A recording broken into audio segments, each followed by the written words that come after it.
Great stuff. Well, welcome back. I hope you enjoyed the break, suitably refreshed, and welcome to panel 2. If you weren't here last time, my name is Ben Allwright, and I'm the owner of Allwright Advisory. And that's a company that works with technology leaders, network operators, and the investor community. Up until October last year, I was the founder and CEO of Oggi. Oggi is a rural Welsh alternative network provider.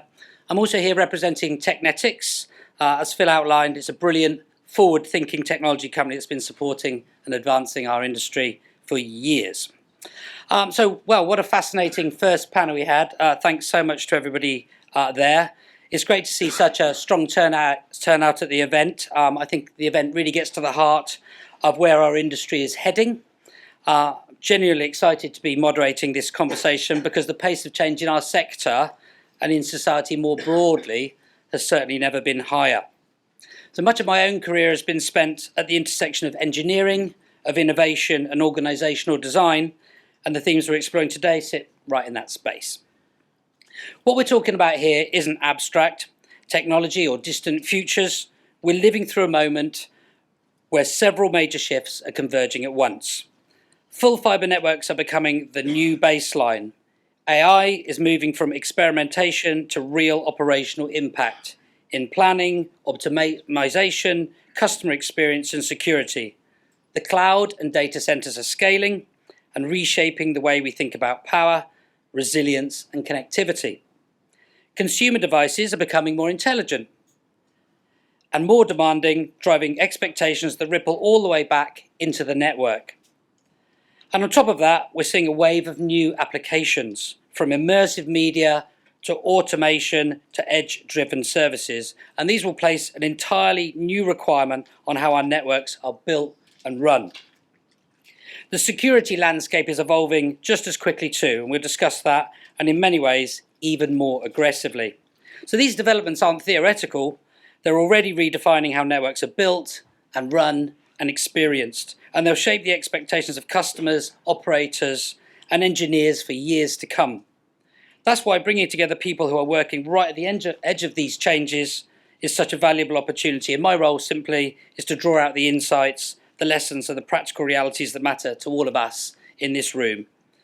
So I've also got a brilliant but eclectic group of speakers with me today, each bringing a different perspective on the drivers, technologies, and strategies shaping the next evolution. So we'll do as we did earlier today. We'll work along through the panel.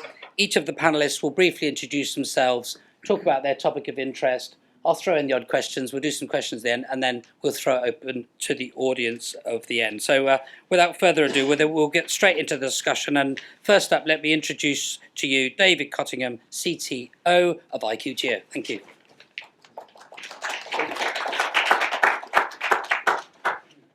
First challenge is find the clicker. I'm not Ben, I'm me. Right. Okay. Audience participation time, but fortunately I'm British, and so I require a little show of hands. I'm not American. I don't require you to shout things out. Okay. But you will get called out if you don't lift up your hand. You have been warned. So, in the year to July 2025, how many homes in the UK were connected up to fibre? So who will give me 1.2 million new homes connected to fibre? 1.2 million, anyone? Nobody. Right. 2.9 million. None of you. Oh, there's one. Okay, thank you. Yeah, two. Right, a few of you. 3.1 million. Some of you don't have a clue and aren't voting. The rest of you are going for the biggest number. So well done. It is the biggest number so far. Don't rely on this technique for the next question. I'll just point that out. All right. Not every provider is this true for. However, what percentage of those home connections didn't succeed first time, required a second visit to rework? So you'll give me 30%. About 10%, 20% of you. Okay, 35%. A few more, about 50% of you, and 40% were back to a lot fewer. Okay, and some of you, again, don't have a clue, I can tell. Right, so it's 30%. Now, not every operator is this bad. Some may be worse. I'm sure that other people in this room may have more numbers than I do. How much does it cost when you send that repeat truck roll, as the Americans would say, out to do that repeat visit? Is it, who will give me £175? 175, do I hear 175? 175? No, one of you, right, 250? Well, about half of you, and the top number 325 is roughly the other half of you. Well done. This isn't a bidding war, sadly. It's £250. Well done, whoever got all those three correct. Now, What's interesting about this is if you multiply all these up together, you get an interesting number. The interesting number is this. Why on earth have I got a beautiful picture of Bristol on the screen? If you take every man, woman and child in Bristol and you give them full fibre broadband at £30 a month for an entire year, you come out with this number. It's an awful lot. Why on earth do you care? Well, rework costs lots of money. This is just on the connecting up your homes now, businesses, and all the other things you do on a fibre network, and you start to realise that having bad data is an expensive problem. It's a lot more expensive than this. Why on earth is that? Because, you know, fibre cabinets all look like this, right? This is the one across the street from me. Somewhere in there is my actual fibre to my house. I'm very proud of this. Unfortunately, they don't all look like that. They frequently look like this. These are not AI-generated photos, including the rubbish on the floor. Okay, so there are lots of things where people do all sorts of strange things, and so when you're an engineer and you come to try and maintain one of these or plug someone new in, not only is the piece of paper or your tablet or whatever with the documentation on it wrong, mainly because it looks like this, right? Your tablet doesn't say it looks like that. But when you try and plug something new in, it turns out that you're trying to get round the workaround upon workaround upon workaround that somebody did. And so when you actually put the job in that says I did the job, what you did does not get is not in real life represented on your tablet because there's no way you have time. All right, this is fibre, wonderful. What about utilities? So IQGeo is in the business, by the way, of doing GIS, network design, planning, and most importantly, maintenance software for utilities and telcos. So in a telco world, fibre, yes, we do copper as well. What about utilities? Well, they've got poles, in many cases, in the US in particular. So you need to know something about poles. How high is your pole is a useful thing to know, because then you know what you can fit on it. That's kind of important when you're charging people to add things to your pole. What's on it, because if you know what's on it, you know what space you've got left to fit things. That's kind of important too. It also matters, by the way, when you're charging other people rent. That's kind of important. Where is the pole? Now we're getting more interesting, because again, when you look at operators' data, in many cases they know where some of their poles are. They may know there is a pole, but they don't really know where it is. Gets better though. Is there really a pole there at all? This is a true thing, because when you go to many places, for example Belgium, lots of these poles are actually kind of hooks on houses. All right, so there isn't a pole at all. Really interesting one. This actually does happen. Tier 1 operator in the US. There was a case where they said, yeah, we're buying some kit. It's all the stuff for the overground network. Somebody called up the person who's buying it. They said, you do know it's buried, don't you? It's all underground. No, is it? The system says it's overground. Well, it really isn't. I'm standing next to it. Okay. The cost of having a network model that is wrong is not just that Bristol thing. It's like really serious. You're ordering kit that you don't need because your network's not there. So if you have this spaghetti of bad data in your network model, we've heard a lot about AI, right? So we're going to add AI because we all have to add AI. This is the C-suite directive, yes. The problem is you add bad data to AI and guess what? You don't end up with wonderful insights that make you money. You end up with something that possibly a bit like this and possibly more catastrophic and costly. Not good. So what do we do, right? This is not a sales talk, you'll be happy to know. But one of the things that IQGeo does is we have a thing that we've been doing for several years now, which is all about visual AI. And instead of using a large language model, this is very specific models around dedicated things such as, is the fibre coiled correctly in my case? How many fibres are there? Is the red one plugged into the red one? And so on. What happens with operators today, in many cases, is that you get field engineers, they go out and they're told to take photos of what they do. So you end up with cabinets looking terrible like that, but they take photos. The thing is, those photos end up in a filing cabinet, or the virtual equivalent of, and they never get looked at because there's too many of them. Oh dear. Whereas what you can do with AI is obviously you can look at all of those in real time, give feedback to the engineer and go, that doesn't look quite right. By the way, this is not Big Brother. It is a Big Brother if you want it to be, but it's also about helping engineers get paid on time. Because you can prove that you've done the work and you've done it correctly, and therefore the operator can pay you. Kind of good. So guys as well. And the thing we talk about is the kind of right first time, every time. Yes, great tagline. What it really matters though is when you're talking about putting data updates or new data into your network model, this is about getting it correct, so that when you try and put it into your magical AI in a bit, you'll actually get something useful out. So yes, you can do all sorts of points in your network and your utility network and your fibre network, and I won't read all of this out. Anywhere you can take a photo, you can put AI onto it to check it's been done correctly or to point out where they need to go and change things. And this could be everything from, is the pole rotting, to have you dug the trench deep enough and have you put the sand on top of the cable before you then put the asphalt on. If you don't do that, you're going to have to dig up the road again. And we all know that costs lots of money. Not a good day at the office. So that's the new stuff and the kind of maintenance tasks on your network model. Great. What about all the existing stuff? Because there's about 30 years of data in a telco's database there somewhere, right? Their network's been around a very long time. Well, happily, no network is an island. There's lots of things about it other than just where does the cable run. And that's everything from billing data to support tickets to sensor data like OTDR data and so on. So lots of things.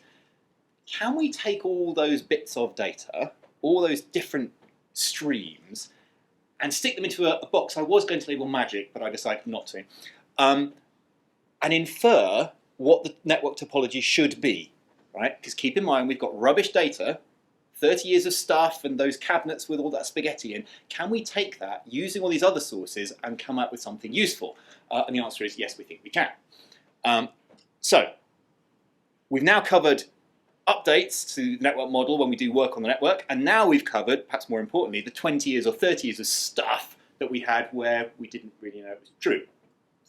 And if you can do that, then you put it into magical AI, and then you can start having, instead of a banana skin, things that actually make you more money, better, faster, cheaper, all the good things that you want. So that is the beauty of having good network data. And with that, I'm going to stop. But before I start, I will say, I think, we're talking about the future here, I reckon the future is actually coming far faster than you think for, and you need to be ready for it.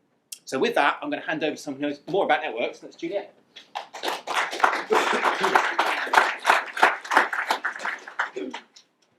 Hello. Can I just say to start with, I don't know lots about networks, just to put it out there. Okay, so my name's Juliette, I'm from Openreach. Before I start my presentation, I would just like to thank you for inviting me to speak here. The future of tech. Wow, what a topic, as I sat on my train this morning and started to write this speech. And that is true. So who am I? I'm Juliette, I'm a proud northerner. I'm a wife, a mum of 3 teenage girls, slave for 2 rescue cats and a daughter of a tech trier mum. What does tech mean to me? What changes do I see in the world that tech enabled?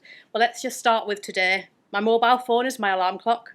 My smart house alarm turns itself on and off, depending on my schedule. As I feed my cats, I use the smart food bowl, which basically means that the fat cat can't eat all of the skinny cat's food. Using a microchip, may I add. I check for mice. I don't see any as my new AI camera device prevents them from bringing them in, and birds and squirrels. I've had them all, and frogs actually, in the house. I can start warming the coffee machine from bed via my app. I can warm my car whilst I'm eating my breakfast. I pay for parking using an app, get on a train with my e-tickets, use my headphones, stream the radio, because who wants to have a conversation with a stranger on a train? I order and have delivered a Yorkshire tea, obviously, and a jammy dodger without even leaving my seat. I write the script, bit of help from the internet, tethering data from my mobile phone, whilst I WhatsApp the kids, checking they're out of bed, going to school, college, university. My husband is at his office in Edinburgh. Actually, it was St Patrick's night last night, so I'm not even sure he's still there. I hope you can see what I can see. My life is being made easier and smarter with using tech. But on to Openreach and what we're doing to move from the past into the future. So as I said, I'm Juliette. I lead part of the All IP and Exchange Exit programme. Therefore, I am not a techie. However, I do help lead a programme and I understand that programme, just to remake it really clear. So any technical questions, that's part of them. My job is to mainly speak to CP's industry. I also do key stakeholder management like Ofcom and DCIT. And it's really to make sure that everybody knows what's happening in the programme, hence being here today. I've said it in my script, I'm not a techie, but I understand what we need to do to achieve our aims and why it is so important. And let me talk you through that. So let me talk you onto the slides. Oh. So what are we changing? A question, are we changing from this to this? My answer is no. That is not what we're changing. Not quite. What does WLR withdrawal actually mean? And actually, what is WLR withdrawal? So if we talk about the PSDN switches that are in exchanges, essentially they feed the product that we have in Openreach, which is WLR, wholesale line rental. And that is the product that we are switching off at the end of January 2027. I'm sure you all know that day, anybody that's in telecoms. And what does that mean for our customers? So currently they have the WLR for dial tone. They can use digital phones over it. So when I have the picture of the old phone, actually we have modern phones already on current phone networks. Calling network features, you can do all sorts. You can reroute, you can incoming calls barred, you can do all sorts of things. I think there's over 50 calling and network features that we currently use over. So it's not about a big switch over on day one. Essentially what we're doing is over time we are migrating from the old copper network into a better full fibre network. We're not throwing out telephones or replacing with new devices. Whilst it's really important and really exciting what we're doing, for ordinary customers like my mum, she shouldn't see a massive change. Phones will still work, broadband will still work, but will be better. It will be less prone to faults and it will be quicker, if you want it to be quicker. Don't get me wrong, customers like my mum can't just sit there and wait for this to happen. There has to be active engagement from most people to move to different tech. Moving from WLR to all IP will potentially see an engineer visit, a bit of drilling to install fibre and some new equipment where needed. But some customers have already moved or will be moved without any effort. Is there anybody in this room who knows if they are still on WLR? Okay, I'll speak to you after. Is there anybody that doesn't know if they're on WLR? At the church. Oh, okay. Is there anybody that doesn't know if they're on WLR or an all IP product? Well, I'm very impressed. I guess I'm in the right room. Certainly, my mum has no clue. In fact, I have switched her over to SCTE, but she has no clue what actually. Luckily, they've got people like us, like you, and we need to talk and make sure as we walk out this room today, think of all the vulnerable people, think of all the family who've got no idea what's going on, and make sure that they check that they will not be behind at the end of January 2027. As a network operator, our primary job is to build solutions and work with our communication providers like Sky, Vodafone, BT, and around 300 more that are currently on the WLR to move off the 2.4 million lines still to move. Yes, that is 2.4 million. Our WLR product has been amazing in the years that it's been around. Not only the good old phone line with a dial tone, which is always really important because it's got the power, but the introduction of dial-up broadband, moving forward to faster broadband and later to super fast broadband with speeds of up to 80 meg and actually G-fast with speeds of up to 300 meg, all powered by a copper telephone line. But it's old tech. You've probably heard the speech before. It's failing, parts are hard to find, engineer skills have moved on, and if you haven't heard, we're building the new super duper full fibre network with help. So what's this got to do with the future of tech? The majority of tech we see relies on stable, fast, easy internet connection, and that's exactly what we're building for the UK. So far, over 22 million premises have passed from an Openreach perspective in terms of full fibre, 25 million by the end of this year, and we're aiming for 30 million by the end of 2030. And I think I have to put an asterisk there and say, as long as the conditions are right. WLR is no longer fit for purpose, and we need to help people move. It's not an easy programme. We started at about 16 million lines 8 years ago, and whilst 2.4 million is not an issue for Openreach to migrate, as long as we get the orders in, with 319 days to go, that's 45 weeks and 4 days, without it being an official strategy, we've embraced nudge theory, something I discovered on the train this morning.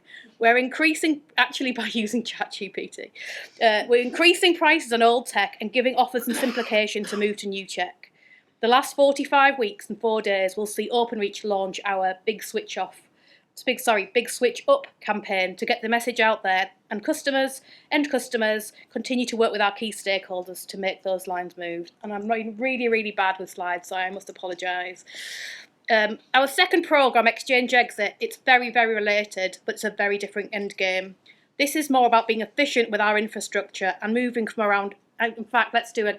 Oh, I have to put it on the slide. Damn it! How many exchanges have we got? 5.5 thousand. That's quite a lot, and you probably would recognise them from being the ugliest buildings in your neighbourhood. We're going to be moving to around 1,000 in the next 15 years, and that's our 959 enduring exchanges. The current programme is focused on 108 exchanges, and that runs from last year and the year before to 2030 and beyond. We've already got one empty, so anybody heard the word Deddington? That's certainly a word that we love to use because it's actually a really good success story for us. We removed all of the lines and moved them all up to all IP, and any Ethernet moved as well. To exit the programme, we need the all IP programme to succeed. Obviously, the PSDN switches are big and they need to come out of the exchanges. Therefore, we need to be off WLR. That includes things as well, guys, like ISDN2 and ISDN30. Sometimes forgotten, but really, really important, and actually a worrying trend. They're not moving fast enough. Copper lines, as in the all IP programme, typically connect to the nearest exchange, and therefore to exit exchanges, we need customers to move to all IP. We also have other product in the exchanges that need to be rerouted. Some of the bigger pipes like Ethernet and optical, and the other parts that connect them to the exchange like cable links. We're essentially making our enduring exchanges house more tech so that we can run our network from a more streamlined position. Reading a bit from the Ofcom consultation that was published yesterday, and I'm hoping you've all read it already, they are in agreement that it's the right thing to do for network operators to slimline and use the efficiencies from consolidating from multiple networks. Hopefully as well, what we can do is we can stop paying the rent, because I don't know if you understand how it works. We don't own the buildings, we pay rent to BT Group, who also rent from another company, and then we can stop paying that rent. It also means that potentially they may be sold, and these beautiful buildings may be made to even more beautiful buildings. In the next few years, we are, and I'm just going to put up here as well, some of the things that we are considering in terms of exchange exit. We need PSDN to be closed. We've got EAD, Planned Engineering Works, because we love a good acronym in telecoms. Essentially, that is where the end customer will have a little bit of downtime, but no actual physical moves of their line. We need to copper to migrate to all IP. This is much bigger copper, by the way, than just WLR. This is MPF, SOTAP, a lot of other acronyms as well. It's horrible, isn't it? It just comes out of your mouth, sorry. Any other copper line needs to move off because we cannot keep these exchanges open. We've got some commercial agreements with CPs, so we're covering a lot in terms of, we're trying to cover a lot in terms of their costs. We're building new processes to make sure that service is continued, because we understand more so recently how vulnerable customers really do need protecting. And the next part is that we will be looking at beyond 2030. 2031, we will have obviously 5,500 minus 105. And a lot of those exchanges still can go once the PSDN is removed. We don't see a big programme. We still haven't worked out or shared the strategy yet for what we're doing beyond that, but make no mistake that we will be shutting more exchanges. So the next few years is busy for Openreach. Not only are we working with our CPs to migrate off WLR and exit exchanges, we also continue to build like fury, you've probably heard that before, and connect for good. Currently we see 39% of our full fibre network connected to customers, which I think is pretty good. Our strategy moving forward is to compete on service. What other tech do we use? We use Crystal Ball AI to predict what happens when an order is delayed. We're trialling fast speeds on full fibre and symmetric speed trials. We're also excitingly looking at other uses for our network, such as fibre sensing for water leaks, also while we're aiming for net zero, electrifying our vans and cutting waste. So the internet is the lifeline of how we as a nation will grow and survive. It's our way of thinking and living and connecting. Openreach is working hard in the background to be the backhaul for your mobile signal, the cables behind your work broadband, sorry about that, and the connection to your Netflix streaming at home. For me, as long as the cat camera keeps keeping those mice away from my house, I'm a happy lady. However, I'm hoping that somebody in the room will have any ideas and tips on tech for getting my teenagers out of bed in the morning. Thank you.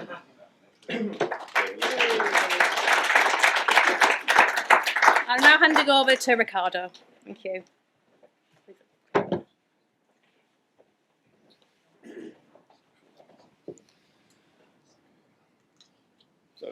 Good afternoon, everybody. I'm Ricardo Balla, the Global Key Account and Solution Manager for ALCEA, ASSA, ABLOY.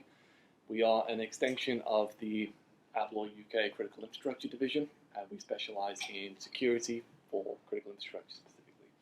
I've been in the industry for 7 years now, started out as an installation engineer, project management, market development manager, and this. I've got a bit of a 360 round knowledge of the industry, and together ABLOY UK has been securing critical infrastructure for over 50 years, and we have been collaborating with this is just a small snapshot of the customers that we work with across water, energy, transport, and telecoms and broadcasting, which we're here to speak about today. And combining all of this experience, all this knowledge that we've seen firsthand this transition in technology of how we've gone from mechanical solutions to electromechanical to now completely digital and keyless, and beyond that as well. And through all of that, and now more recently than ever, we are starting to see this issue arising. And that's the theme that I wanted to present today for our discussions. Being that we are now actually drowning in innovation. 82% of UK data centers and operators say fragmented fiber and infrastructure is their biggest bottleneck to AI implementation. Tech fragmentation is actually the #1 cybersecurity challenge to UK firms, ahead of AI threats alone. As scary as we thought AI was when we first talked about it, that's not entirely our biggest issue. And operators, on average, are managing over 10 different disconnected systems and operational platforms, yet only 23 report that they share any meaningful data. So this technology transition, this evolution, this innovation that's coming at an even faster pace now more than ever, has given us more technology than we've ever seen before. But it has also left us more fragmented than ever before, with all these systems and all these solutions and all these operating workflows acting individually and not talking and working with each other. So how do we change it? How do we tackle that? What's the mindset shift that we need to see in the industry to make this work better? And that's this idea that we're working towards of one total solution or the missing piece. And we need to shift our mindsets from just focusing on individual products and solving the immediate problem we have now to looking at the bigger picture and starting to focus and build integrated ecosystems where we make all these different solutions, all these different technologies, all these different innovations actually talk and work with one another to get that valuable benefits and the added value that we want to see. Another important aspect is thinking about when we're designing these solutions, when we're looking to invest into implementing them, is the idea of future-proofing. We want to know that when we invest money, time, energy, and resources into implementing something today, how do we make sure it's still going to be relevant and support us for tomorrow and the decades to come? And as the first panel also discusses, that innovation is so quick now that the information that we have, the technology and solutions that we have today, are already becoming obsolete tomorrow. It's getting more and more difficult the further we go ahead. And this is where I've spoken previously about the idea of these 3 pillars of a future-proof solution. And what do we need to consider when we're looking for any new tech? It doesn't have to just be security, anything. And the first part I've always spoken about is this idea of an adaptive architecture, something that doesn't lock you in, something that allows you to be open that when a new innovation comes out or a new feature or new technology comes out, can you implement that into the system that you have today? Not just about forward-looking, but also backwards. Is it backwards compatible? That you don't want to now spend all this millions of pounds, all the time and energy, all the planning that we spoke about as well to get something in place, and then again, a year later, it's now obsolete, it's redundant, we have to replace it, tear it back out. So we need a system or a solution that can adapt with us, grow as our companies scale, change with us as regulations change, and that adaptability can help us to remain relevant as we go forward. The second is compliance ready. Now, we work across critical infrastructure, and I'll show you about the 4 sectors that we focus on. Water and energy are highly regulated. Already have that. I know telecoms is highly regulated in certain aspects, but when it comes to physical security, it's a little bit lighter. We're working towards that. But just because there might not be those stringent regulations in that area now, they will come in the future. So we need to consider what regulations do we need to be compliant with today, but also the solutions that we're implementing can remain relevant and compliant as we go forward as well. Then the third pillar and the branch I wanted to mention there was about this idea of sustainability. Sustainability in the sense of we want products and solutions that are built to last. And this is where sometimes the balance and the argument between capital expenditure and operational expenditure comes into place. When we're trying to implement a new project, build a new building, implement a new solution, new security system, a lot of people want to be as cost effective as possible. Understandable. Budgets are tight, companies are in debt, it's a burden. But sometimes putting the most cost effective or cheapest solution today can lead us to having higher long-term operational costs in the future. Because if we put a lock in today, but it fails in a year or two and we have to replace it, that now becomes more expensive than investing into something perhaps a little bit higher quality in the beginning and seeing the return on your investment that you expected over the next 5 to 10 years. When we bring all of that together, that's when we can start to bring solutions. So when we put that money into something now, it can see us through for decades to come in the future. This idea of disjointed and fragmented and isolated systems is something that we've identified, and the shift from products to greater integrated ecosystems is something we've not just seen in the market and advising, it's something that we've actually evolved and changed in our own company ourselves.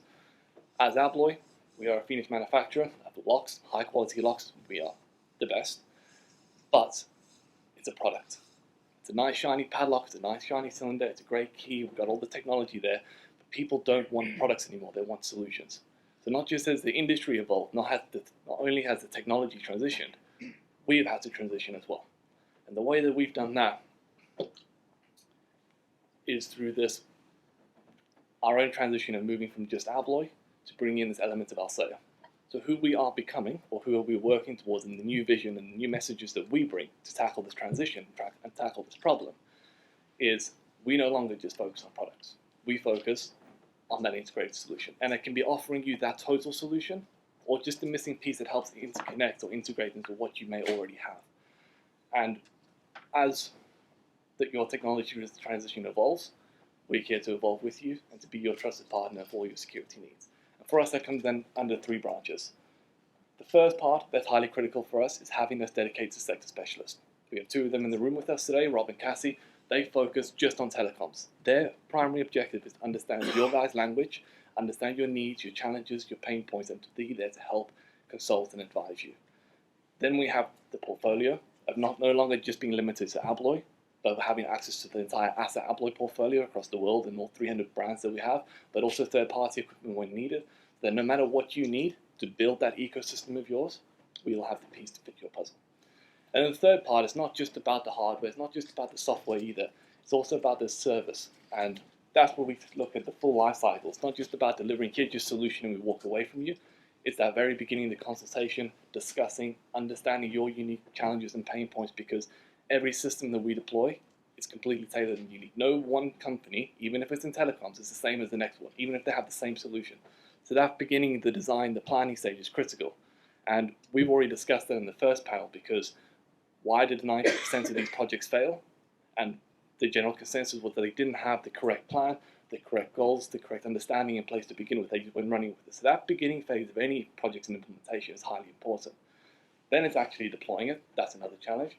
And then once you've got it deployed, it's about helping you then maintain it, to keep updating it, to be proactive, but also reactive when needed. And we're there with you every step of the way. And that's how we have had to evolve to help tackle this problem and go from an individual product to now an integrated total solution. So the key takeaways there, some of the things that I highlighted, was this idea is that the technology transition is impressive. I believe it's going to change our lives for the better, but it has also left our systems fragmented and isolated, that we need to have this mindset shift from just individual products or solving individual problems to thinking bigger picture of the vision in the future and building these ecosystems, and to be investing in integrated solutions that are future-proof by our design. Not just solving our problems today, but anticipating how do we solve our problems for tomorrow as well. Now, before Ben starts asking me any questions, or you guys fire questions at us, I have a few questions for you to think about as well. How many systems does your organization manage that can't talk to each other? When you invest in new technology today, will it still be relevant in 5 years' time? And are you buying individual products, solving individual problems that are just focusing on today, or are you building an integrated ecosystem? That's a brief overview there. Thank you for your time. If you want to discuss anything further, I'm sure we're going to have some great questions on that, and I will pass you on to Jason.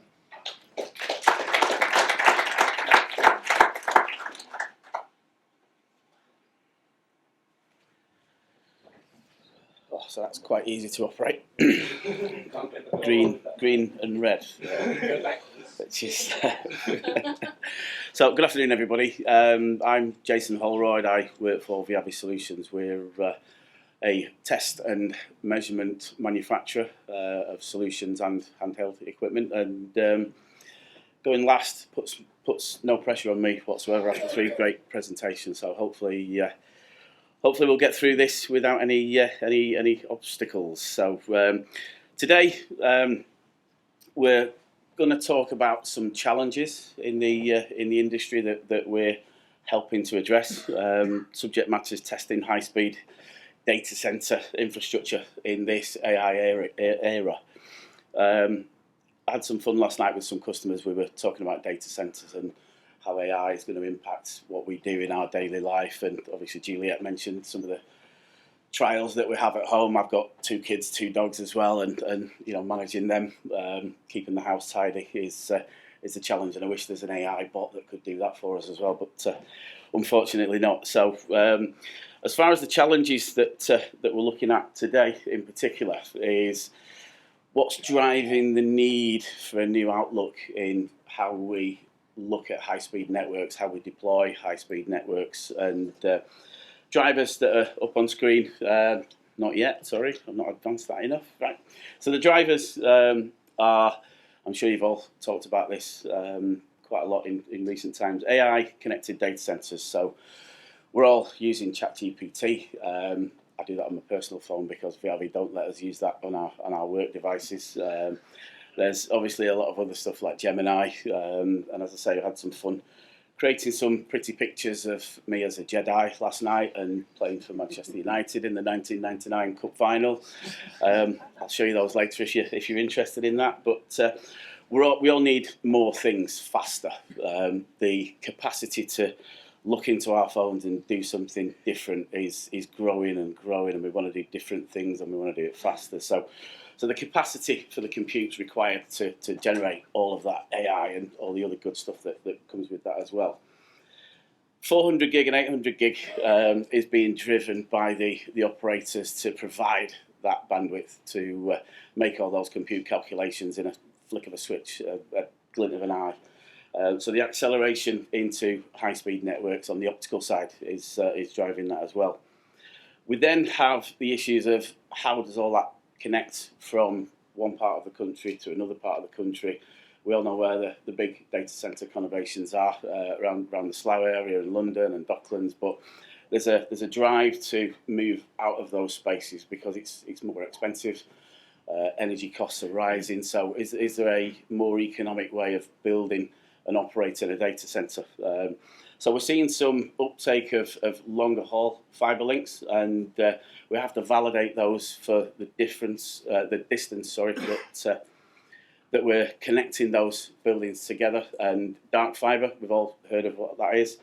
We have to test it in a slightly different way. So we have to characterise the fibre to make sure that it can handle those higher speeds, the bigger bandwidth that's required between locations. So what we are seeing as well, there's obviously some operators of dark fibre networks. We're now seeing telco operators making their dark fibre that's in the ground available, and that's the large telco providers, but also some of the emerging altnet businesses that have got fibre in the ground, and they want to monetize that. So if they're not connecting customers, can they connect spaces together in that space? So now we've got something new to talk about as well.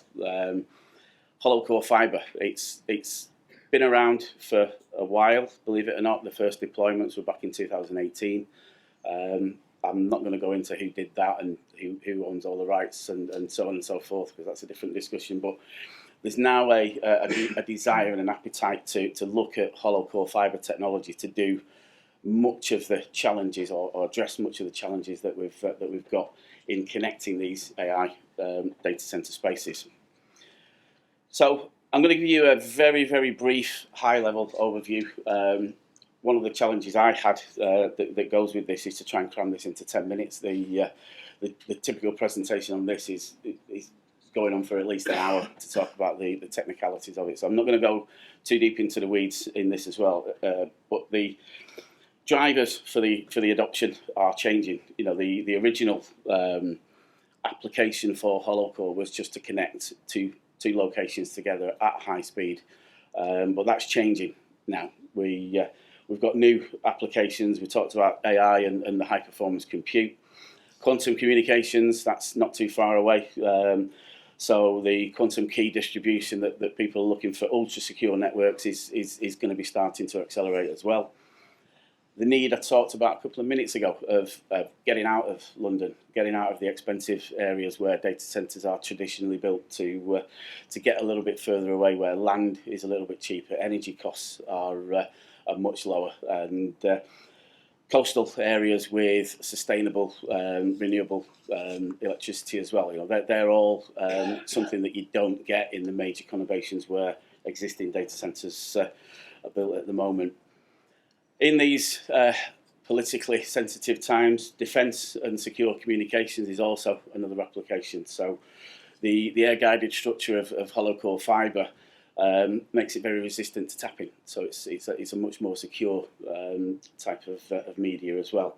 We've then got the smart stuff, so smart cities, edge computing, wireless communications on the mobile infrastructure that's going to be coming upon us as well. So for the high speed, low latency communications for driverless cars, for example, you know, the network needs to be able to support the minimal latency that's required for operation of those types of devices as well. And the final one, I was at a roundtable discussion just last week, and financial services came to the fore in terms of having hollow core and the benefits that you get with the latency to do financial transactions quicker. So the financial services sector are looking for this inside the data center now. So it's not a data center interconnect application that we all expect. There's now deployments going on within the financial services sector to do some checks on how quick they can trade versus their partner. So the design, I don't know whether it's a show of hands. Is anybody familiar with the construction of hollow core? That's good. People hopefully have done the research. So the main difference, as you can see, that there's no glass. Traditional single mode fibre on the left there, we have a glass core that transmits the light and carries it to wherever it needs to go. So single mode fibre as we know it. With hollow core, the size of it is exactly the same. So the overall construction, including the cladding, is identical. But as you can see, the construction's pretty different. The air core is surrounded by a different type of construction that we're used to. It's called anti-resonant chambers or filaments or tubes. Different people have different terminology for it, but they're there to maintain the integrity of the light as it travels through the core of the cable and the air that's inside the cable as well.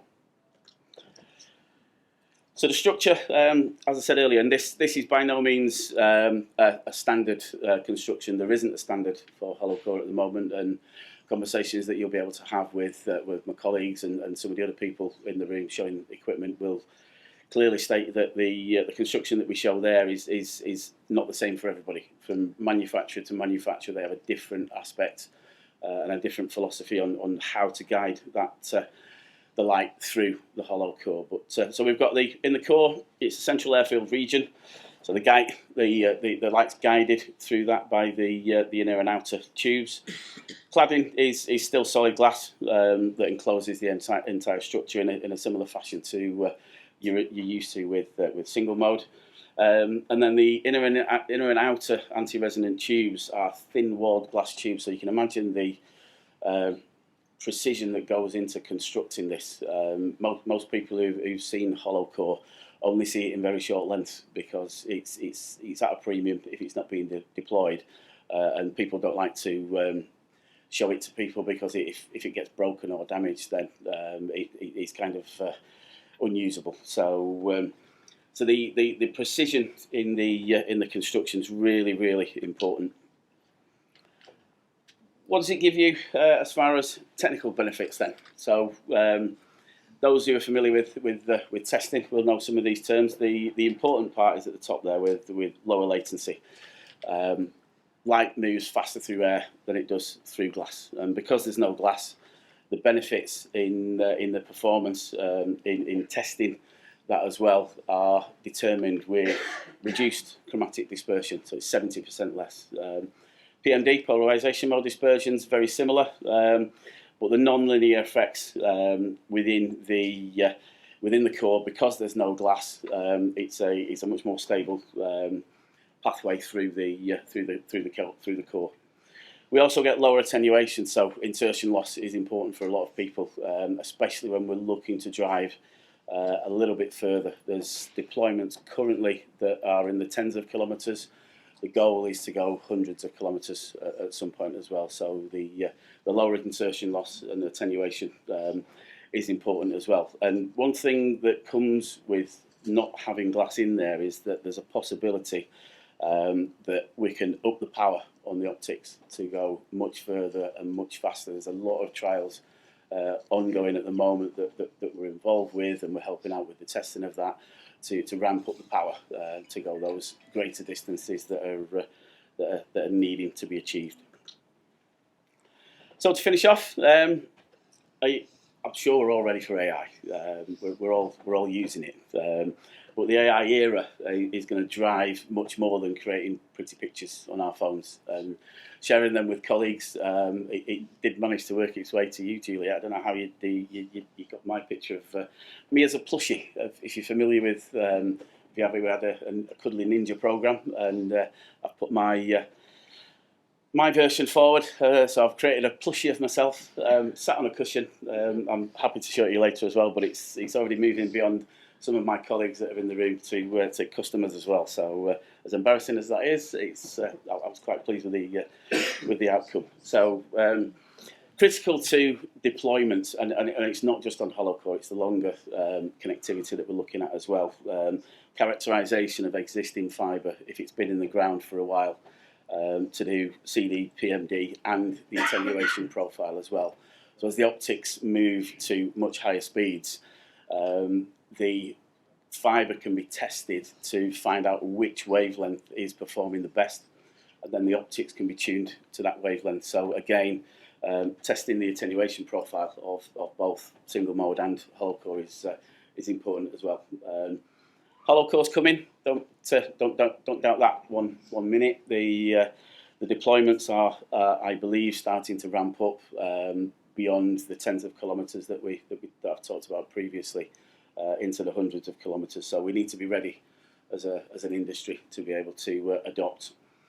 So, and the last sales little bit is that VIAVI have currently the only hollow core fibre tester that's available. It's in the demo room with our colleagues and partners at Fibre Plus if anybody wants to have a look at it. We haven't got any hollow core if you want to see it, unfortunately, because it's just not available for carrying around. But the platform is there and it's available and it's shipping. We have units in the field, so look forward to maybe seeing you in the breakout room afterwards. Thank you.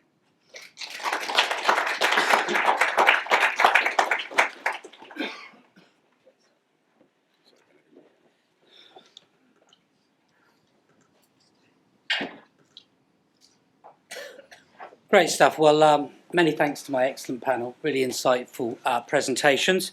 I'm going to start by just throwing a few questions into the panel to get us warmed up, and then it'll be your turn. So, given that we just had Jason, I think I'll send a question his way first. So, given the current cost premium, lack of standardisation to some degree, and limited supply chain, and how much data centre build is going on, how robust is the business case for adopting hollow fibre today as those builds are happening? Rather than waiting for manufacturing scale, tooling, any further standardisation, etc. So, it's a good question, Ben. At the moment, the limited deployment is being driven by, I'm sure you all know who they are, I'm not at liberty to declare or show any affinity for anybody, but the deployment's being driven by some of the big hyperscalers. Tooling, there's splicers available now as well. We have test equipment as well. So the challenges in deployment are more in terms of the infrastructure that the fibre is going to be deployed into. So the bend radius of hollow core is much greater than standard Tighter. fibre, although it is coming down. We had a discussion last week that it's reduced by a couple of factors. So the manufacturing is improving. The lack of standardisation is a huge challenge because I've seen 5 or 6 different versions of hollow core fibre. And it just can't succeed, can it? Yeah. So VHS and Betamax all over it. absolutely, yeah. So the drivers, there's one driver that's spun out of the University of Southampton. I think they will probably lead the way. Adoption-wise, people will have their own versions, but I think like you say, VHS, Betamax, it's going to be the public using that are going to determine which way that goes. So I mean, all the standards for single mode, 652, 653, all of those guys. I mean, that's what made it work, right? Yeah. So having a standard to work to would be really good, because if there is a pass-fail limit on the test that you want to perform on that, it's a bit hit and miss at the moment. You can look at the traces, you can look at how the fibre performs, because we do go from glass to air and then back to glass again, because the optics are not quite ready as well. So there's another challenge a little bit further down the line, and that's where the power levels will be coming into play. Because I guess ideally you don't really want to mix and match this technology in data centres, do you? You don't really want the single mode and the hollow fibre. Particularly, you really want to go one way or the other, I would have thought, in terms of interact cabling and how you build out your data centre. You don't really want to be mix and matching, or do you? Yeah, well, at the moment there's no other option. Right. You have to come out of a connectorised single mode into the glass air transition point. So until that changes at the optical level, which there is developments going on in that space, I do believe, then we're kind of stuck with that glass air transition at both ends and how it operates. And the challenge as a test equipment manufacturer, some people in the room might know, there's a huge drop in the backscatter when you go from that glass to air transition. So the optical equipment that's testing it has to be able to see the full aspects of the cable. So the dynamic range has to be a lot bigger than it would normally be with a standard OTDR. Right. Okay. All right. Thank you. Moving then to David, IQGeo. I mean, having worked for a long time in cable and then altnets, I mean, the standard of network records is just appalling for most people, right? We talked about that in the last SCTE sessions, and I mean, many operators have no as-built records, and a lot of them certainly have poor or incomplete records. And I'm just wondering what level of data quality and completeness you need before AI and GS really start to deliver any value to you as an operator, and to some extent, is there a danger of introducing their systems of relying on incomplete and false data sets, and ultimately does that create new errors or false confidence in the systems? So, Yes. There you go, that's the answer. Yeah. I think, look, clearly people operate networks today with rubbish data, and generally speaking, they sort of kind of work. It costs them more than it should do. Yeah. The flip side is that I think you're right, Ben.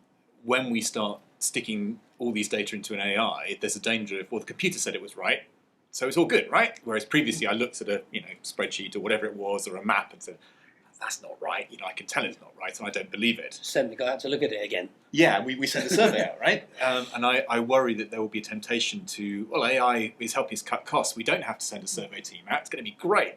And the example I gave about the network being underground versus overground, that kind of thing really changes what you're going to do or not do, particularly when you're talking about fault diagnosis and how you go and fix things in an outage. So I'm not saying you need perfect data as a network operator. You clearly don't. The flip side is, I think, as there is pressure to add more AI to these things, I think that is where it's going to, it will matter. That temptation to believe the AI is what's going to. It's a classic in, garbage out type situation, isn't it? It just seems to me that many operators, having downsized, rationalised, being consolidated, there is a danger that actually getting to the point of having a high quality data centre for these really rather extensive consolidated networks might be really expensive and really hard. So I can see why using AI in your daily operations, almost to improve your records as you go, actually may be a better solution than trying to send out 40 people for 6 months to survey it all again. But I think, it's it's going to be a while before you can deliver real insightful AI-driven insights because those records are so poor. And You've got to start somewhere, I guess. Yeah, you've got to start somewhere. You can prove it over time. I will say, by the way, the value of an altnet, everybody knows we're consolidating that industry, right? The value of an altnet is very linked to the quality of the data records that they have. Yeah. In my experience, by the way, when I ran an altnet, of the 30% of people where the install fails, the person didn't even turn up for the install, no matter how much you chase. But yeah, the records are certainly an issue. Just going into Ricardo, ABLOY, a very interesting presentation. I can see the argument, but I guess as these digital systems become more sophisticated, they're removing the hassle of sort of more manual systems or keys and those kind of things. They obviously introduce new dependencies, power, connectivity, software. So how do you design these new systems so that failure in any one of those layers doesn't actually effectively lock people out, shut systems down, and actually create a really rather major impediment to operations? I mean, ultimately having lots of dependencies and lots of different systems, at least to some degree, they're less connected. You have more independent systems. So you also, in a related question, don't you effectively increase the attack layer as well by putting all of your eggs in this one basket? What a wonderful place for someone to come and attack if they can take out all of your security in one go. So yeah, dependency on those and then that attack vector. Yeah, that's a very good question, and because you're right, the more interconnected we make these solutions and these systems, then if there is a vulnerability or a weak point, then that has the potential, if that one aspect is now corrupted, that can spread into all the other systems. And there's three ways in which we help to tackle that. And the idea is, well, first, we're a critical infrastructure business, and our orientation has always been around that, and the people that we work with and speak with, the likes of security consultants, when it comes to the design phase, before we deploy absolutely anything, there's a lot of talk around business continuity and contingency planning. Of what if this goes wrong? And okay, we all do a general risk assessment across almost anything we do in life, but when it comes to securing critical infrastructure, that is taken to a highly extreme level of even events where you think it could be almost near zero chance of happening, we need to have an action plan and a mitigation plan for. Questions that we get asked, ASSA ABLOY is a huge global company of billions. We have 300 companies, and they say, well, what happens if ASSA ABLOY goes liquidated? I guess that's never going to happen in the real world. But no, what happens if you can no longer supply? What do we do? In the cloud-based solutions, we use AWS servers. What happens if Amazon goes down?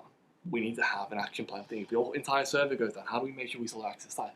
If the power grid goes down and we have no access to power on site, how do we mitigate that? If the services go down, the more we use these Bluetooth systems, keyless systems, okay, but what if I go to a site that's so remote, I have no service on my phone? How do I have my credentials still work there?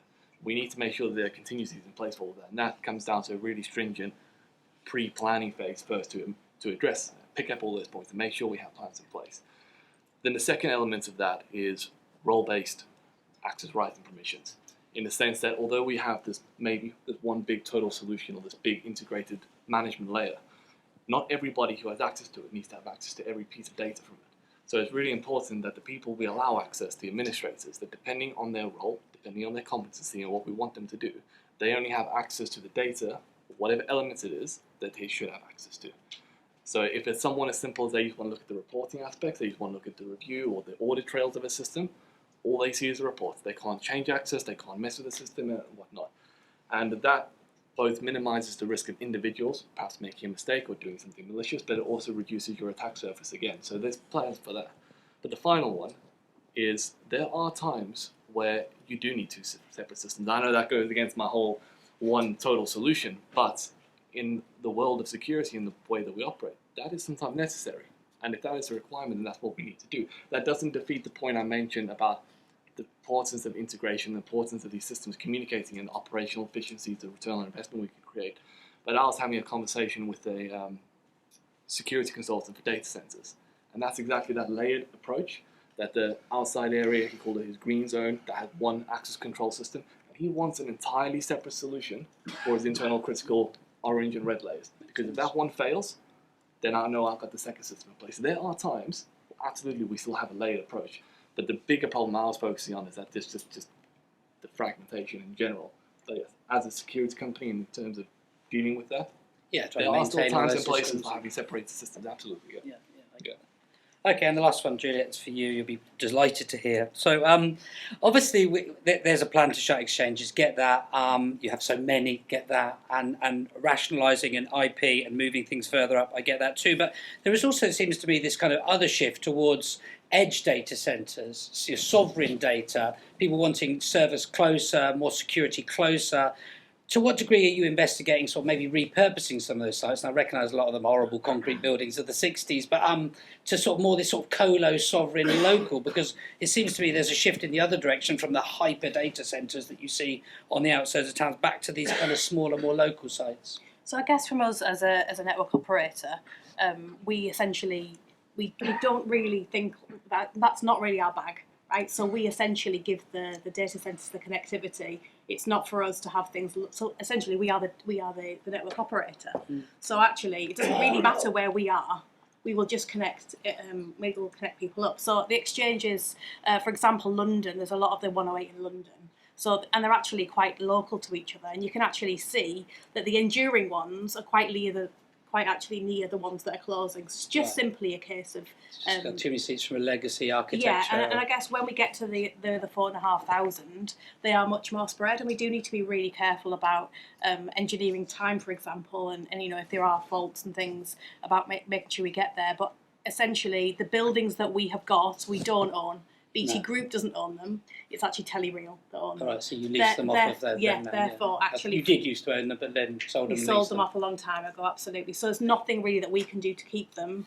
I'm hoping that they become lots of affordable housing and things like that, to be fair. It would be nice to think so. And I was just thinking about before when people were talking about where you're going to put data centres and stuff. I tell you what, I know a lovely local town in Middlesbrough. We could do with a little bit of investment. We're quite near the sea. Doesn't provide any jobs, unfortunately, data centres. That's the challenge. It's still a nice place. Great big We'll have a sheds. chat later. I mean, relatedly, I guess it is interesting about whether or not, from the wider sense, we are just shifting environmental impact from sort of small, local, already powered, already provisioned, and then, you know, we're going to move to these super stressed, massive locations where we need to build nuclear reactors just to power them. It does seem to me that in some ways it's a bit of a retrograde step moving to the massive data centre model. It's interesting. When we had So from an facilities. exchange perspective rather than data centres, so for me, an exchange perspective, PSDN actually takes up 1% of the whole UK power. Wow. 1%. Switch it off. Switch it off. That's a really good idea. Let's do that next year. So that will. But I mean, you've got to think about where that power is going, because essentially you will have more power in the end customer's house because you've got your ONT, you've got your different bits that need to be that's switched on. But yeah, I think it is massive. And for some exchanges where we've got few customers, especially as we're closing down. So for example, Deddington, as we were closing, we could see one customer that was left. And my director went to the building to film some footage, and everything was still powered on this massive thing, all the lights still flashing. And actually, the quicker we can turn that off, we can save a lot of power. Although, I wonder how quickly 25% of the UK power will be going to data centres. Well, So, interesting. All right, I've hogged enough. So, right, over to you, audience. Would you like to ask any questions of our panel? Who'd like to be first? Mics at the ready, so please ask with a mic in hand. Ian. Right, this one's for Juliette. You know why you've been invited now, don't you? do you need fibre at your house? No, I've got. Can you fix my broadband? I have two separate fibres from two separate organisations in my property. Okay. I'm pretty lucky. Good. But apparently it's rural, which is really odd. Anyway, the question I've got actually is more about that timeline from 2027 onwards through to 2030, about that transition of turning off, basically getting out of exchanges. Yeah. What's defining the timeline there? Because it does seem to be almost exponential in its rate of change. That's a really, really good question, right? So essentially, we need to get out of all these exchanges by the end of 2030 and then decommission by the end of 2031. Now, if we said to the industry, we've got 108 exchanges here, guys, let's do it all by this date, guess what would happen?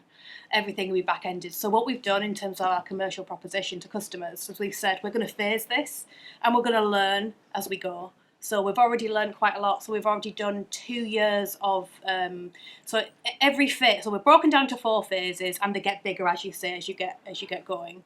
And phase 1, we've already done a year of planning and a year of building.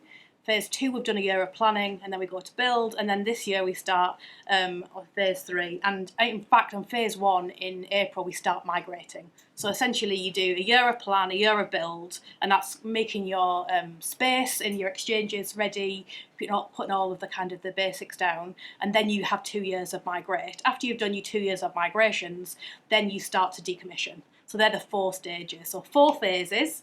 Four stages, and we've started to build. So we know that as an industry there are things that we can do better about how we migrate customers, and we are trialling as we go.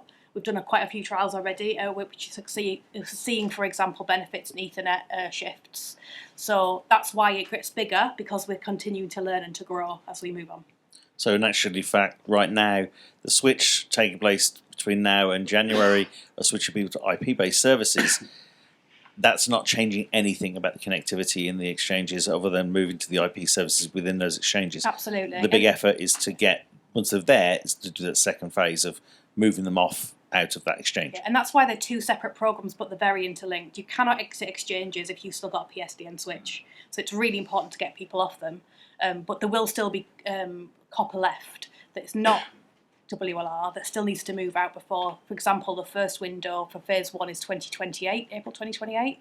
So we've got products like SOTAP, which is basically a product that you can have if you can't have FTTP or SCTE. Then you've got MPF, you've got new products coming along called SOTAP for Analog, of which BT are selling as PDPL. Sorry about the acronyms, and you probably should put an acronym tracker after my name.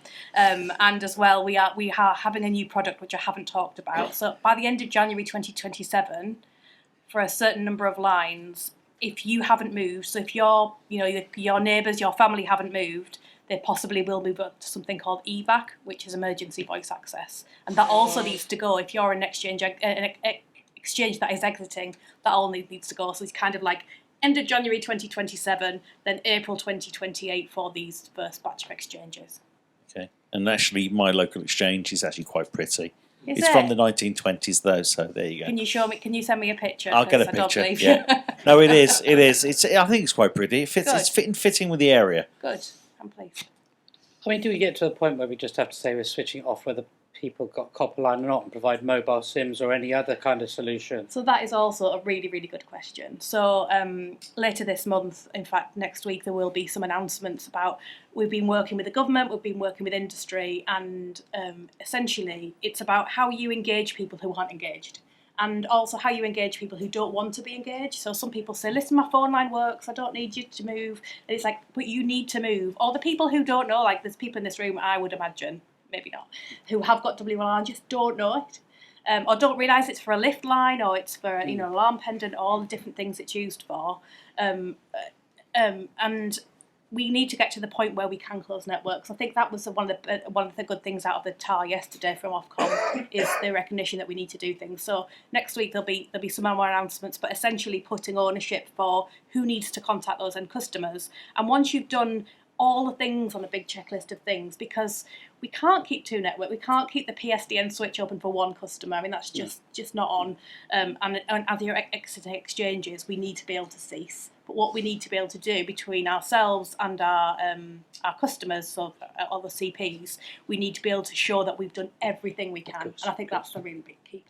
Have you overcome the red button issues? Because I know some people were reluctant to see copper go because there are a lot of red button and kind of devices that relied on a copper infrastructure to work. Is that telecare? Yeah, those kind of things. I know. I know more about telecare than I've ever known about telecare. Okay. Well, Yeah, I mean, have we talk a overcome lot. that? Because I know a So lot of vendors were we definitely haven't slow overcome to actually bring their kit to the. We definitely haven't overcome them. What No. we're the government actually, all credit, they've done a fab job in terms of working with councils, working with the telecare industry themselves that are not regulated, about not selling analogue ones anymore. And it tends to be what you have in a council area is you'll have somebody, unfortunately, who doesn't need one anymore, and then that will be given back and recycled and given to somebody else, rather than switched up to a digital version. So part of what we're doing in terms of this EVAC product, that will continue to help telecare work, but we need to do much, much more. There was a campaign last year, I think BT and Virgin did a campaign about telecare, but that was definitely an ask after today. If you know of anyone with telecare, please make sure that they are on a digital version and everything does work. Okay, right, thanks, Juliette. Sorry, James? Julia, another one for you. Excellent. You've been kind of positioning it as being, if we don't get to 100%, there are still users with on PSTN. It's not just that way around, is it? Because, okay, you've got 97% on super fast broadband. There's still another 3% left. And you're not going to get 100% of every exchange area with full fibre, certainly not within those timescales. So a lot of that kind of like non-100% is being driven by you. What are you going to do about the areas where you've been kind of switching off PSTN and copper and IP as being the same thing as being replaced with full fibre, which I guess it probably isn't quite. So I think there are two different programs. So our fibre build, all the rhetoric around, we are the fastest builder, I think, in the world in terms of we're doing 1 million premises passed every quarter. I say up to 22 million, we'll be up to 25, and then hopefully get to 30. So we're trying to get to everywhere. But in the middle of all this, the PSTN is failing, and we cannot just continue it. But we do have other products other than full fibre. So we have SCTE, which is VDSL, so similar to FTTC. Fibre to the cabinet, essentially part fibre, part copper. So the fibre is from the exchange to the cabinet, and then copper from the cabinet to the cabinet to the premises. Sorry. So that is available in 98.5% of the places, and then SOTAP is our product for everywhere else based on copper lines. So we do have alternatives for every customer. Sorry, just as you know more about the sort of care than you want to, I know more about these things than I want to as well. So, I mean, if you start looking at it, VDSL, so using that, but the technical restrictions for VDSL, getting to end premises, are actually very similar to the commercial restrictions on full fibre getting. So a lot of the places where full fibre won't reach are also not reached by VDSL and a lot of these other things. So you're going to end up with a surprising kind of like lack of overlap of places you think still can't get anything. Well, and they can't maybe not get FT full fibre or SCTE, but we do have SOTAP. So every customer can get something at the end of January 2027. I think the difficulty is going to be for exchange exit. If you can't get those copper products because we're switching them off, you can't get the all IP products, then what do you do? And we're looking at what not spots we have. But certainly from a WLR perspective, we think we are covered. Okay, Justin, you waiting to ask me? Yes, so Justin Lees from Oggy. Question for Juliette and a question for Jason, actually. So, question for Juliette. As you withdraw WLR, presumably at the back end of that there's a process to cease the copper delivery to that property. That's interesting. Do you, as part of that process, is there a check that there isn't another CP using MPF on that copper delivery to that site? So you're talking about copper recovery in terms of right? Okay, so that is a program because you might have a CP that's currently delivering voice via WLR, and then a separate CP who has rolled out their own DSLAMs and are using MPF to deliver broadband to that property. So we don't have an immediate need to go and recover lots of copper. I think we understand that there are lots of different priorities, and I think our priority right now is connecting customers. Right. Doing our build, doing our customer connections, because that's where everybody is in the industry. It's all about now getting the customers onto your network. So I'm not sure we're kind of going to be ripping out copper all over the place. So right MPF now. cease and WLR cease are not necessarily connected. No, and if you think as well with SCTE, one of our, say, part fibre, part copper products, that uses copper as well. Yeah. So whilst we may be able to look at some of the copper between the exchange and the cabinet, probably the end bit, because SCTE is still using it, it's probably not something we're going to go to right now. Thank you. So the value must be massive, right? It's a very precious material, very valuable material. One would think that someone sooner or later in a boardroom is going to think there's billions of pounds out there. Yeah, I think there definitely is that discussion and that thinking. I think though there is also the balance between if you start pulling something through a duct that has already got other networks in it and all of that, actually how much you're getting. So I think you've got to be very, very careful with just thinking. There's other third parties that will remove it for you, though. I'm sure there are. When they deploy the new bits. And then my other question was for Jason. Apologies for being geeky, but the diagram on your hollow core fibre implied that the central air core isn't perfectly circular. Does that mean for the splicing technology you have to have rotational alignment as well as XY alignment, or you get backscatter on it? there is a splicer in the breakout room. I spoke to, I think it's Mike, he's not got any hollow core with him as well, but the splicing process is a little bit longer because it's working at lower temperatures as well. So when you're fusing the glass to air, it's a slower process, and then the same obviously when you're splicing the actual hollow core to hollow core as well. So yeah, it's not a uniform, it's not circular. So you've got to rotate the fibres to align them. Yeah. So the anti-resonant filament tubes, whatever everybody wants to call them, they have to kind of line up. So I do believe that there's an inspection that you can do at the side of the splice as well to make sure that alignment works. Even more for a subcontractor to get wrong then. The splices are very expensive as well. Yeah, it's pretty specialised. Yeah. Brilliant. Thank you. Do we have any more questions? Over here.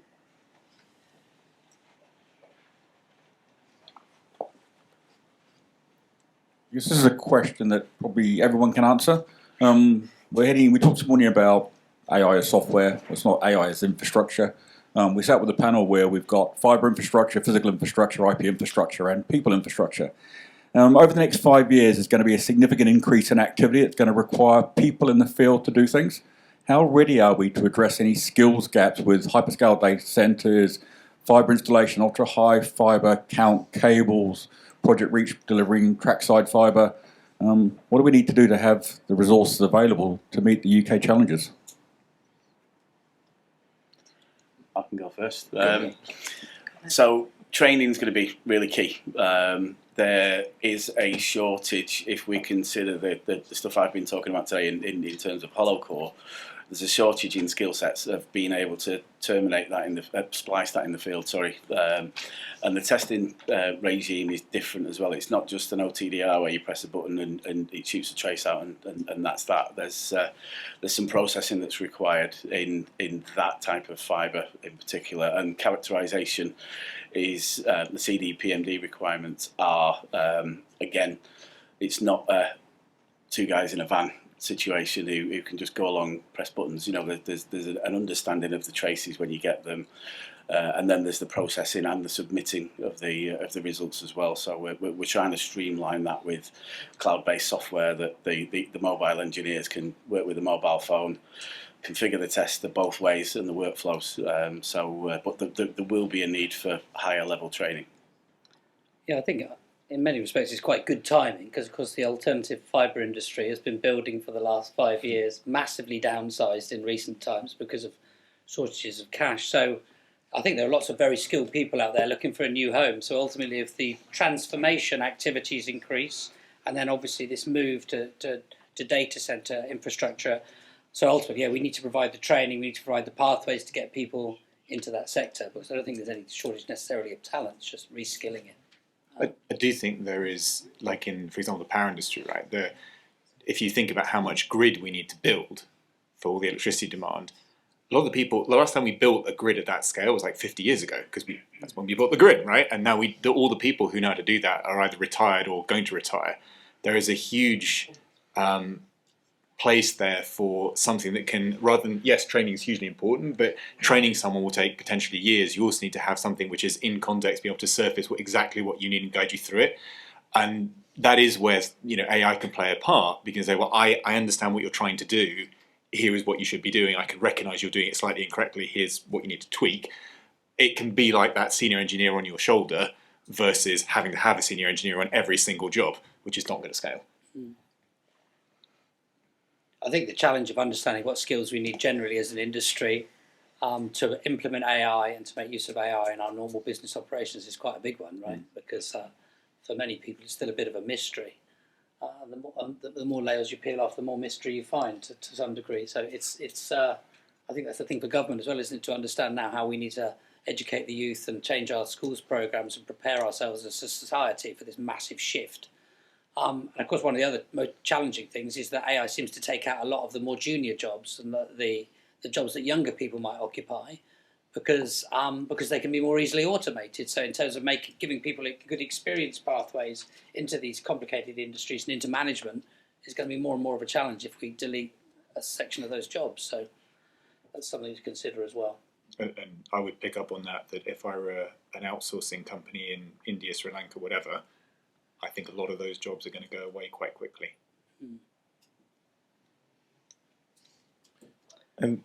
Questions, you move to effectively an entirely software-defined infrastructure. How do you see the threat from AI being able to attack that surface, because it's much easier to map the topology and then attack it? And what are you doing to kind of mitigate that risk? That's a question for me, isn't it? So it is, and for us again, which links perfectly back to our topic of this transition in technology, the threats that we're facing are different. I mean, I know, talking to the audience of telecom people, that you guys are very much maybe cybersecurity focused first, maybe physical security second, but for us, we come from a mechanical world where physical security was first. Then, as we went towards these digital solutions, cybersecurity became more and more. If we go back 10, 15 years, we would talk to a security manager and a security manager only. We'd implement a new solution. Now, IT and cybersecurity teams are not just a stakeholder. They're the main drivers of everything we implement. And the security manager almost takes a bit more of a step back that, yes, we need him to approve the workflow and kind of what he needs on site, but it's very much IT and cyber-led now. And that's something we've seen more and more. And then coming to AI, of course, that presents an entirely new threat that we've never experienced across the security before, and something new. But and this goes back to the preemptive planning before we take anything to the market, is that we have our own compliance teams and testing teams, both testing from a physical vulnerability point of view, then a cyber penetration testing point of view. And I think as we continue to go forward, there might be a need for even the third element of an AI vulnerability point of view, having our own teams. So we do all that internally, and then before going to a customer, especially in the more regulated industries, there's regulators and organizations that, in order for us to supply a solution, it has to meet their standards, and that's going to come up more and more in their regulations. So for us to even be able to offer a solution, we have to make sure we tick their boxes. And then the third aspect is our customers themselves. I don't know how much I can name names or whatnot, so I won't do that. But I say some of the people we work with are super switched on with their security. They have their own laboratories, they have their own red teams, and they are very much on that line of thinking as well. I think what's most important is for that collaboration between all those people. Us as a manufacturer and a supplier, the regulators to make sure they're staying ahead of the curve, but also our customers. I think together, perhaps we can overcome that challenge. Do you think the regulators are keeping up? No. Come on, you know the answer to that. To be like politically correct, I think it's been challenging. It's always been challenging for them. And just, I think, I don't know, with your point, one of the other panelists, is that things are changing so quickly now, it's going to be harder. And I don't think that's just for regulators, I think that's for everybody. Like you said, you pitch an idea or presentation today and then it's relevant tomorrow. The schools we teach, how long does it take for a university course to be approved, thing to come to? And by the time we're teaching that in schools and universities, it's no longer relevant. So what are we teaching the future of our people tomorrow? So it's not saying that regulators are bad. Maybe some people have views on that. I'm not going to go into that. But I just think even if they were the perfectly most streamlined organization, it's going to be incredibly difficult for them because the world is changing every day. And that's something, again, we have to work towards together. Just to pick up on the point around, does AI make us, I guess, more or less secure, right? There is a flip side. Yes, attackers can use AI to, find lots of problems, and that is a real thing, is happening now. There is a flip side, though, which is, as a software company, traditionally what we do is we go to a security firm once a year or twice a year or whatever it is, and we pay them for a pen test, and we all know that they just run off-the-shelf tooling, and they go, here's a report, and it's like, it's next to useless. What I can do now is I can go and buy an AI security tool that will go and actually act a bit like a red team and properly pen test my software. That is infinitely more valuable, and continuously pen test it versus the kind of once or twice a year business. So I'm a massive fan of that as a benefit of AI versus, yes, attackers have tools, but they always have, and it's a cat and mouse game. So in terms of like security side, we're living in a world where everyone's not getting on very well. Let's just put it that way. And there was the Microsoft issue where the US government put pressure on Microsoft to turn off infrastructure for a critic of the president. How important is it to, let's say, de-Americanize the infrastructure at this moment, or even build our own infrastructure in a way that secures the UK or Europe. You can see that's happening in France at the moment.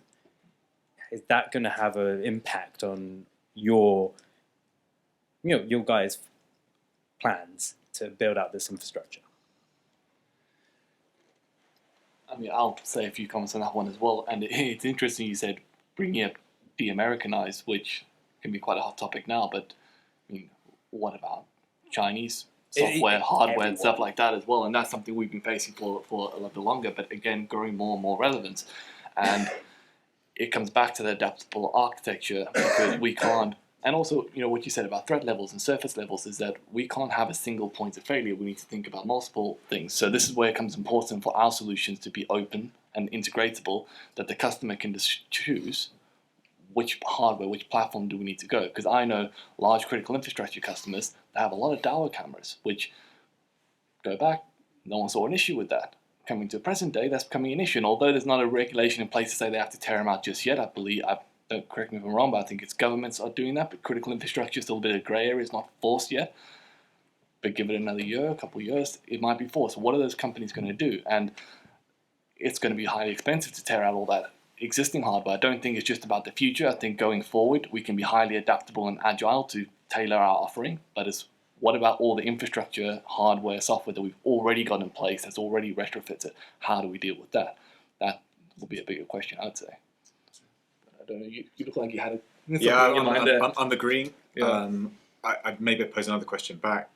Today, if you look at foundation models, where are they all coming from? I think that was the point I was think trying to all make foundation, earlier. all foundation models are tainted in some way, and they're owned by, the bigger economies, And because most of they them coming have out of the US. Right? exactly. And if you looked at what happened with ByteDance and CDance, and with what they've done with basically high grade Hollywood films and produce it, you can produce films at scale that look pretty much realistic. Like, to me, who's been doing AI media for 3 years now, I couldn't tell it was AI. And we got to this point of view, we're going to be living in a world where we can't believe what we hear or see.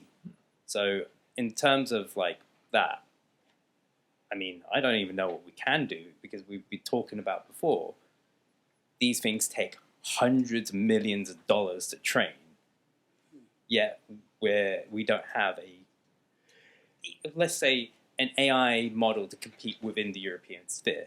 You'd hope the European Union could get its act together as a union. I emphasise the hope bit. Yeah. I think the regulation bit there is arguably not bad, right? Forcing people to disclose training data and so on. That's a good start. But it's not the same as its own foundation model. Yeah. I'm going to get you to hold that thought, because we've got a panel at the end of today, which I think is much broader, more open, and we can discuss any kind of topics you like, and maybe that's one that's worth exploring in that. But I'm conscious that we had an agenda with quite a late lunch today, so it's sort of 1:45, and I'm sure many people are getting a bit hungry. So if we'd like to pause it there, I'd like to say a massive thank you to the panel. I think they've been absolutely excellent. And, on top of that, you can give yourselves a round of applause, because I think the questions have been really useful too. So thank you very much for your attention.